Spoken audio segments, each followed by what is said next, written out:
অতীতের যে কোনো বছরের তুলনায় এবারের অমর একুশে বইমেলার পরিধি বড় করেছে বাংলা একাডেমি। বেড়েছে প্রকাশকদের অংশগ্রহণ, তবে এবারে মেলার অব্যবস্থাপনা অন্য যে কোনো বারের চেয়ে বেশি। এ নিয়ে ক্ষুব্ধ পাঠক দর্শনার্থী সবাই। FM বাজিত জানাচ্ছেন বিস্তারিত। অর্ধেকেরও বেশি সময় পার করেছে এবারের অমর একুশে বইমেলা। তবে এখন পর্যন্ত গৃহীত নিরাপত্তা ব্যবস্থায় হতাশ মেলায় আগতরা। টিএসসি থেকে দোয়েল চত্বর পর্যন্ত গাড়ি চলাচল নিয়ন্ত্রণ করা হলেও হকার নিয়ন্ত্রণে গাছাড়া ভাব আইন শৃঙ্খলা বাহিনীর। বাংলা একাডেমি ও রমনা কালী মন্দিরের মাঝখানের প্রবেশ ও বের হওয়ার পথ দেখে বোঝার উপায় নেই ভেতরে বইমেলা নাকি বৈশাখী মেলা। গণমাধ্যমের উপস্থিতি টের পেয়ে পুলিশ কিছুটা তৎপরতা দেখালেও জায়গা পরিবর্তন করে আবারও বিভিন্ন পণ্যের পসরা সাজিয়ে বসেছে ফুটপাতের দোকানিরা। বুট, বাদাম, চাল ভাজা, গম ভাজা, মনে কাজ। পুলিশ বলছে না, আনসার আটকেছে, পরে দুধ দিয়ে বসছে। বলতেছি 9টার পরে যখন রুট খুলে দেয় তখন আমরা ঢুকে যাই, ঠিক আছে?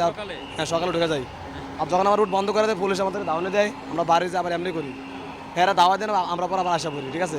টাকা দিলে আবার আশা করি। আমরা ওই সাইড দিয়ে আসছি, বেচা কিনা নাই, এই জন্য আমরা কেবল কিছুক্ষণ আগে আসছি। এমন অব্যবস্থাপনা দেখে হতাশ ও ক্ষোভের কথা জানান লেখক, প্রকাশক ও পাঠকেরা।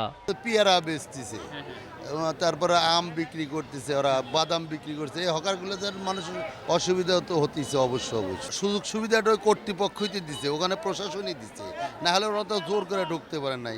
আমি এসেছি বই কিনতে, কিন্তু এইখানে যে পরিস্থিতি আমি দেখতেছি যে হকাররা বিভিন্নভাবে আমাদের বই মেলার যে সৌন্দর্যটা নষ্ট করছে। বিভিন্ন স্টল দিয়ে বসে আছেন, তারা মাথায় ঝুড়ি নিয়ে বসে আছেন। সো ব্যাপারটা আমার কাছে কোনোভাবেই ভালো লাগেনি। আমাদের এই বই মেলার সৌন্দর্যটাই তারা বেমানান করে দিচ্ছে। পুলিশের নাকের ডগাই হকারের এমন উৎপাত দেখেও যেন না দেখার ভান।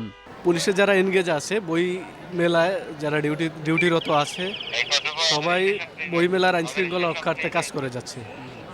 আমাদের চোখে পড়ে নাই হকার যারা আছে, না হকার তো আমার চোখে পড়তেছে না। এবং যারা এনগেজ আছে, যারা ঢোকার চেষ্টা করতেছে বই মেলা নির্বিঘ্নে রাখার জন্য, সবাই কাজ করে যাচ্ছে। বইমেলার সৌন্দর্য নষ্ট হয় এমন যে কোনো ধরনের তৎপরতা রোধে কার্যকর ব্যবস্থা নেওয়ার দাবি সবার। FM বাজিত, জিটিভি নিউজ, ঢাকা।